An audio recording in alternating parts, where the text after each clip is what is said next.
Hello!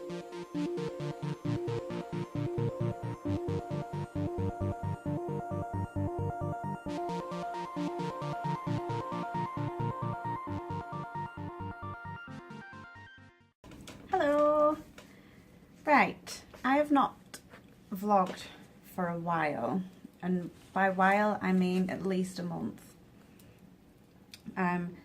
And now I want to get back into it, and I've just been, I think for the last 4 videos that I've put on YouTube, they've been cat videos, and basically because that's all I had time to do over the Christmas holidays.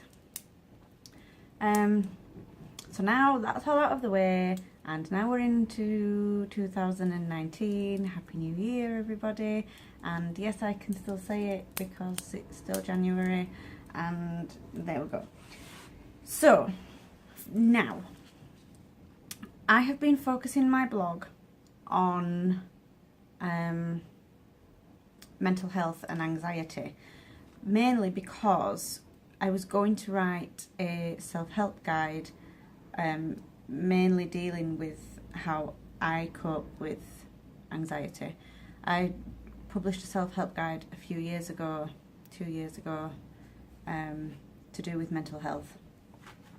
And I was going to do my second one to publish last year, based purely on how anxiety affects me and the things that happens in social situations and etc. and all that kind of crap. But I decided instead of waiting and condensing it all into a book, I was just going to take all my notes, put them into separate blog posts and just post them as and when, and then make some vlogs alongside if I felt that I could. And so this one today is basically how anxiety can make people seem rude and maybe a bit inconsiderate and a bit of a dick. And some people are just dicks, and that's just life. However, my anxious mind will cause me to forget things, and there'll be simple things such as someone's birthday or even people's names. Not necessarily people that I speak to all the time, like my friends' names or my boyfriend's name or my son's name or my family's name. I think that might, if you're forgetting names like that, well then I think that's something more than anxiety. But people, for instance, who I see on a regular basis, but they're not constantly in my life. So my customers, for instance, I know their names because I obviously speak to them. I have their details. I send them invoices. I know their names. But if I go to their house and speak to them, if I need to say their name, for instance, if I need to call out to them or ask them something, or I don't know, but I will instantly forget what their name is. And this isn't me making up excuses for my rudeness. This is just how my brain works, and I think that this is quite a common thing with many people that suffer from anxiety. Because it's not always just about the fact that I've forgotten someone's name. I will know their name, but then as soon as I go to say it, my brain goes, that's not their name. And then I'll be like, well, it is, I know it is, because it's written down, or I'm friends with them on Facebook, so I know it's their name. I'm like, no, it's not. You're wrong. And then suddenly I'll be like, well, am I wrong? Is it their name? Is this not that customer? Is this someone else? And then I'll go into this whole thing about how, yeah, that's wrong. My brain is right and I'm wrong, even though we're the same thing and person connected, and it's not as though I'm separate from my brain. But in those situations, it's as though you are. You're having an argument with your brain, even though you are your brain. It's very confusing, but it's true. So your brain will make you think that you don't know things, but you do know them. It's not just having confidence in yourself. It's not as though you're going into an exam and you suddenly think, oh shit, I've forgotten everything, I don't know anything. I suppose it is along those same lines, because that is a part of it's nervousness, it's anxiety taking over. But this is when it goes to the extreme, when it starts affecting everyday life, and you know these things, and your brain's just being a complete twat. And yeah, it's just this, I don't know what people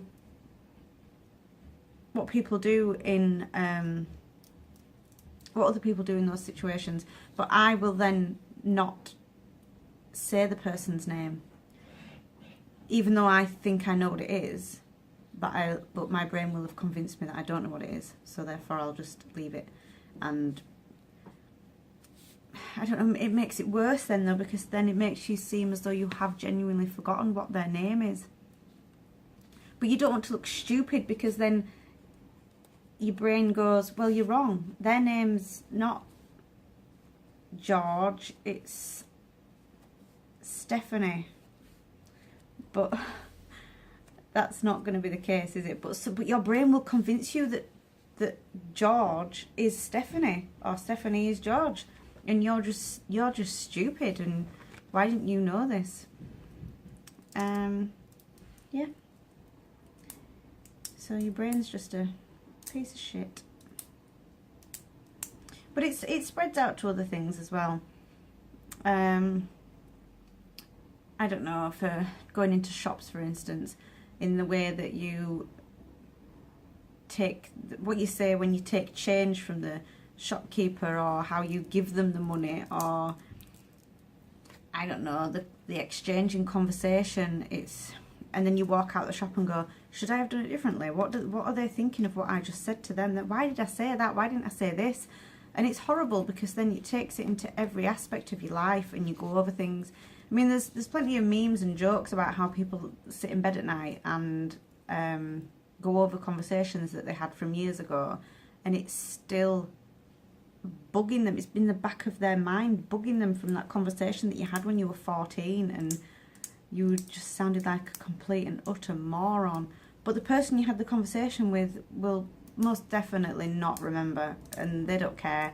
They're worrying about what they said, or probably not, I don't know, it depends what kind of person they are.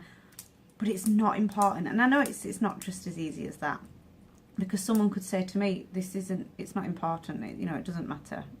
Those conversations are gone. It shouldn't be ruining your life. But that doesn't take it away, that doesn't stop it. That doesn't stop it happening. It's a long process of changing your thought patterns in order to get out of that cycle of worrying about past conversations. I also have now I don't know why, but I have this big anxiety thing about doors, about which way they open and close, and it freaks me out. If it says on the door push or pull, well then fine, I've got my instructions there, I know what I'm doing.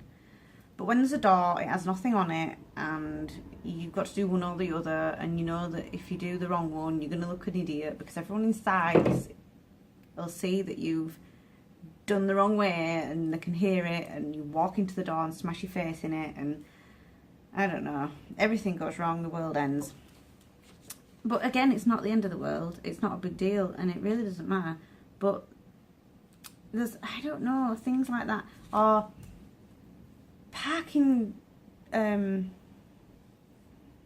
parks that don't have arrows to tell you where the exit is. It's just stuff like this bugs me. There's no information, there's not enough information or signs in places that tell you where things are and what they do. Also, another big thing, petrol stations. I will not go to a petrol pump when it's at the wrong side of where I know, okay, that the hose is most likely going to reach round the other side of my car, especially as my car is quite small. But I don't want to it's the fear of looking stupid. That's what it is. I don't want to pull up to the pump, get the hose, and then it won't fit around the other side of the car, and you're like, for fuck's sake, now I've got to get back in the car and go back around and wait again to go to another one. And then everyone's looking and pointing and laughing, and they're probably not. They're probably, I don't know, probably some of them will be thinking, yeah, that's why I don't do it, because I don't want to look as stupid as you look right now. And then you get those, I'll sit there and wait for the pump to become available to the side of the car to which I can go to. And then you get those people who just drive up alongside and go, well, I can drive this one and I can take the hose around to the other side because I'm awesome. And you know what I think? Just fuck off. I don't care that you are confident and brave enough to do that. I'll happily just sit and wait another 5 minutes. I don't care. I don't care. I like the smell of petrol, so, you know, win-win. But there we go. That is, that's the long and the short of it, really, I think. But yes, the doors. There is one door. There is a door at my child's school, the reception door. I hate it so much. It fills me with dread whenever I have to go to the school, because it's on an intercom system, obviously, because it's a school, so you've got to press the button to be buzzed in. But there's no button on the intercom system, so I don't understand how it works. And there's the door here in front of you, where they usually are when you're going to walk into them, through them. And then there's the intercom system here, so it's not even there near the door. Then there's a big window, it's all glass fronted, there's a big window here, all the receptionists are sat in there, watching you, judging you because you can't use a door.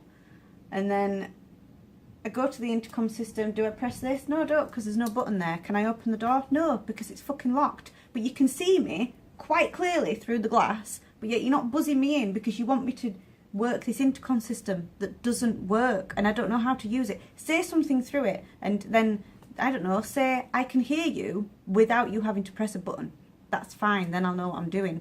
But there's no instructions, they just expect you to know how to use it, and I don't like it because I don't know how to use it. And it shouldn't bother me as much as it does, but it does, and I think we should all just move past that and accept that I can't figure out the door to my child's school. And that, kids, is why, I don't know, I was going to say that's why you should stay in school, but I've got shitloads of qualifications, so and don't make any good. I still can't use a door. I was going to say that's why you shouldn't do drugs, but I've never taken drugs, so again, I don't know. I have no answers for you. I'm sorry. I don't. But that's me done for today. So thank you ever so much. And I hope you enjoyed my ramblings. And I'll see you next week. Bye.